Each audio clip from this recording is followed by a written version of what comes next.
আসসালামু আলাইকুম সবাই কেমন আছেন? তো নতুন আরেকটা ভিডিও নিয়ে চলে আসলাম আপনাদের মাঝে। এখন হচ্ছে রাত্রেবেলা মেহিমার বাবা কাজের থেকে চলে এসেছে আর কাঁচা আম নিয়ে এসেছে, বলছে যে কাঁচা আম ভর্তা বানাইতে। তো এই যে আমি এই জন্য কাঁচা আম কেটে নিতেছি ভর্তা বানানোর জন্য। তো এই যে কাঁচামরিচকেও কেটে নিয়েছি, এখন লবণ দিয়ে ডলে আমটা মেখে নেব আমি। আর মেহরিমার বাবা হচ্ছে চিনি দিয়ে খায় না, শুধু লবণ আর কাঁচামরিচ দিয়ে আম ভর্তা খায়।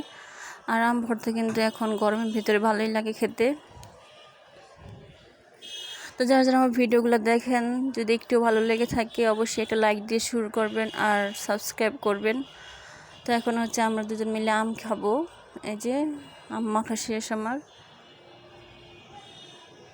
তো এই যে আমরা দুজন খাইতেছি, মেহরিমার বাবা হচ্ছে মোবাইল দেখতেছে, আরাম খাইতেছে আর আমিও খাইতেছি। তো আজকের ভিডিওটা এ পর্যন্তই। ভালো থাকবেন সবাই, আল্লাহ হাফেজ।